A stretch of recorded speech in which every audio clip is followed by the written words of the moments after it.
اللہ تعالی ارشاد فرماتا ہے وَذَكِّرْ فَإِنَّ الذِّكْرَىٰ تَنفَعُ الْمُؤْمِنِينَ۔ اے محبوب آپ مومنین کو سمجھائیں، ان کو نصیحت کریں۔ جب آپ انہیں سمجھائیں گے، ان کو نصیحت کریں گے تو آپ کا سمجھانا اور نصیحت کرنا مومنین کو نفع پہنچائے گا۔ بے شک، سبحان اللہ، سبحان اللہ۔ تو یہ مجلس سراسر خیر ہے، جانتے ہیں ابھی تو اس کا احساس نہیں ہوتا، لیکن احساس اس وقت ہوگا جب ہم میدان محشر میں کھڑے ہوں گے۔ اللہ تعالی ارشاد فرمائے گا وَلَوْ تَرَى اِذِ الْمُجْرِمُونَ نَاكِسُو رُؤُوسِهِمْ عِنْدَ رَبِّهِمْ۔ قیامت میں جو لوگ یہ سمجھتے تھے کہ یہ مولوی صاحب جب دیکھو تب پکڑ پکڑ کے نصیحت کرتے ہیں، آخرت کی بات بتاتے ہیں، نماز روزہ یہ ان کو اس کے علاوہ کچھ معلوم ہی نہیں ہے، جب دیکھو نماز روزے کی، تو جانتے ہیں کیا ہوگا آخرت میں؟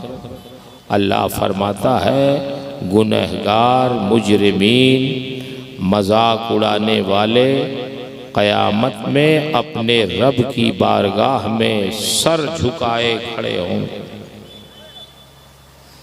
کیا کہیں گے؟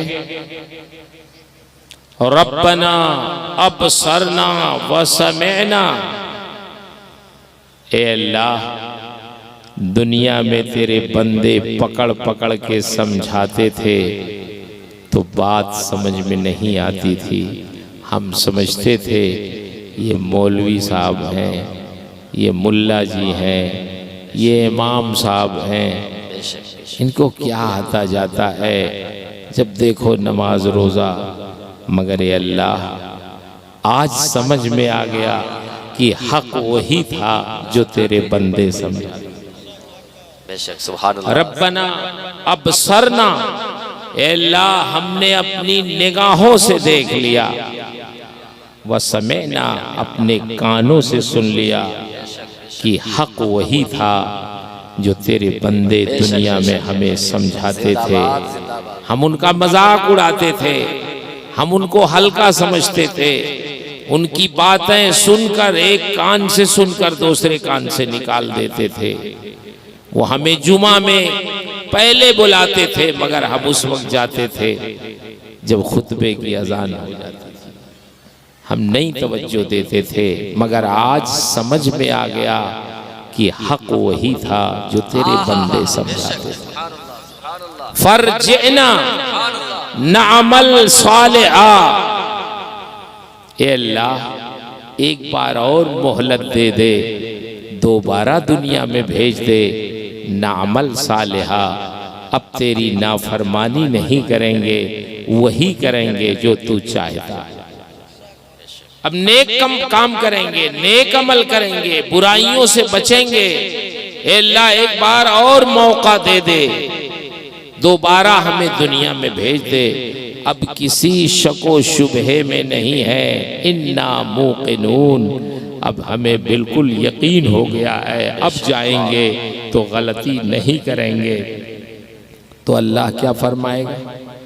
بولیے دنیا میں تو ایک ہی بار بھیجا جاتا ہے، یہ زندگی بہت قیمتی ہے، ہم لوگ سمجھتے ہیں روپیہ پیسہ بہت قیمتی ہے، سونے چاندی سے بھی زیادہ قیمتی ہماری زندگی کے اوقات۔ ایک بار صرف ملتی ہے زندگی، دوبارہ نہیں ملے گی، دوبارہ حساب و کتاب کے لیے ملے گی، دوبارہ جزا و سزا کے لیے ملے گی، عمل کے لیے نہیں ملے گی۔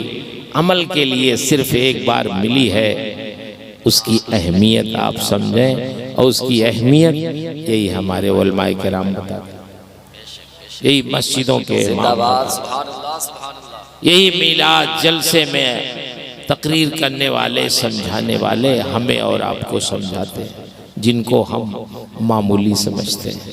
اللہ ارشاد فرمائے گا میرے بندے اتت کا آیاتنا فنسیتہا، میرے بندے میری نشانیاں تیرے پاس آئیں، میری آیتیں تیرے پاس آئیں، میرے بندوں نے قرآن پڑھ پڑھ کے تمہیں سمجھایا، میرے رسول کی حدیثیں پڑھ کے سنائی، دین کی باتیں تمہیں بتائیں، تم بھاگتے رہے، تمہیں سناتے رہے، تمہیں روکتے رہے، تم سے منت و سماجت کرتے رہے، پیچھے سے آگے آ جائیے، دائیں سے بائیں آ جائیے، بیٹھ جائیے۔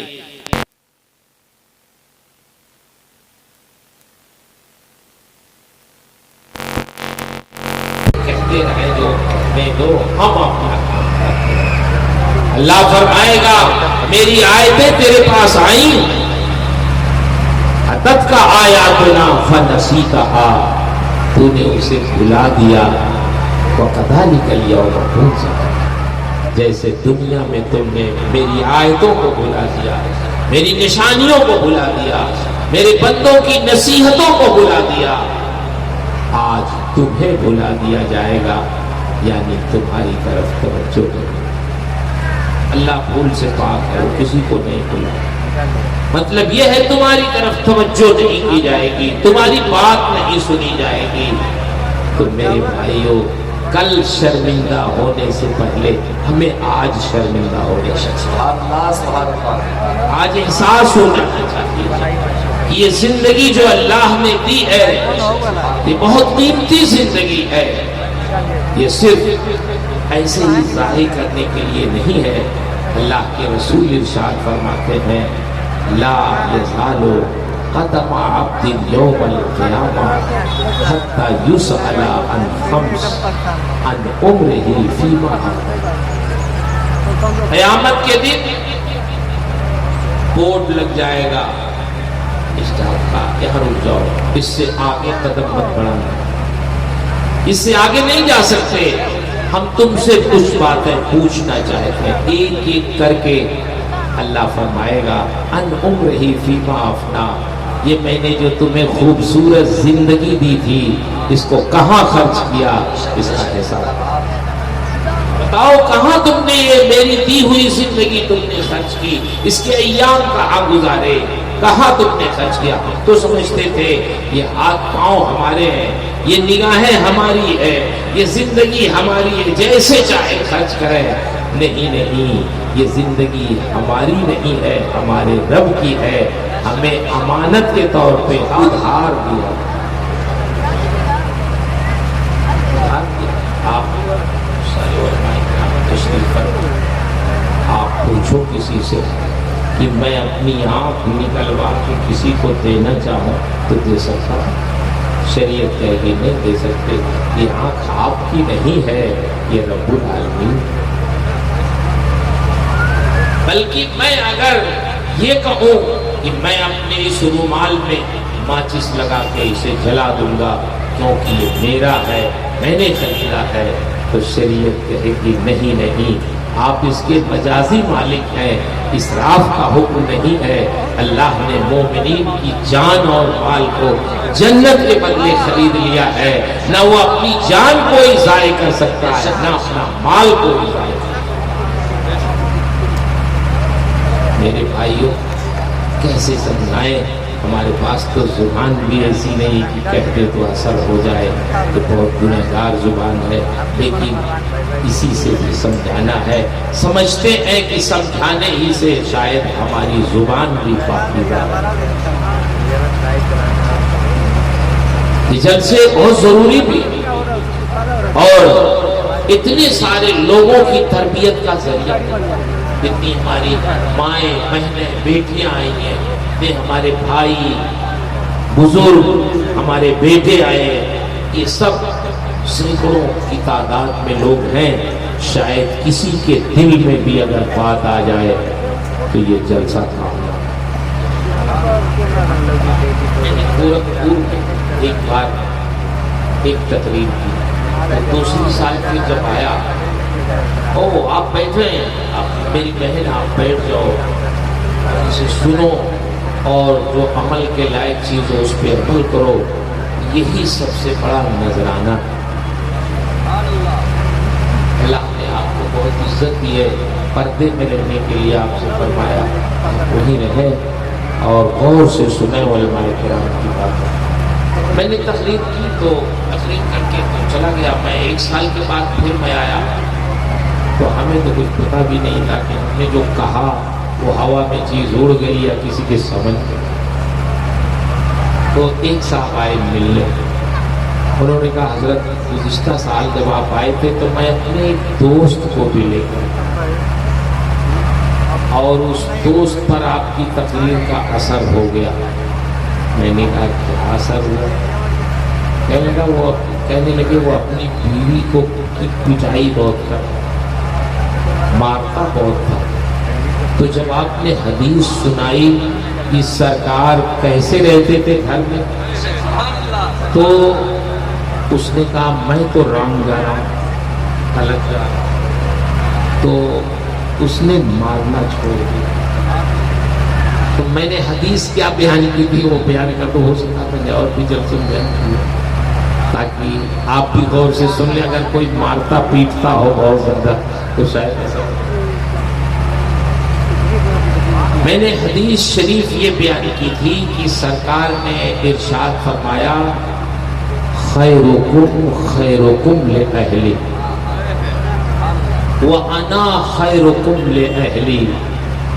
اللہ کے رسول نے ارشاد فرمایا کہ تم میں سب سے اچھا وہ ہے جو اپنے گھر والوں کے لیے سب سے اچھا، اپنے ماں باپ کے لیے سب سے اچھا ہو، اپنی بیوی کے لیے سب سے اچھا ہو، اپنے بیٹے بیٹیوں کے لیے سب سے اچھا ہو، اپنے بھائی بہنوں کے لیے سب سے اچھا ہو۔ اور سرکار نے ارشاد فرمایا میں اپنے گھر والوں کے لیے تم میں سب سے بہتر ہوں۔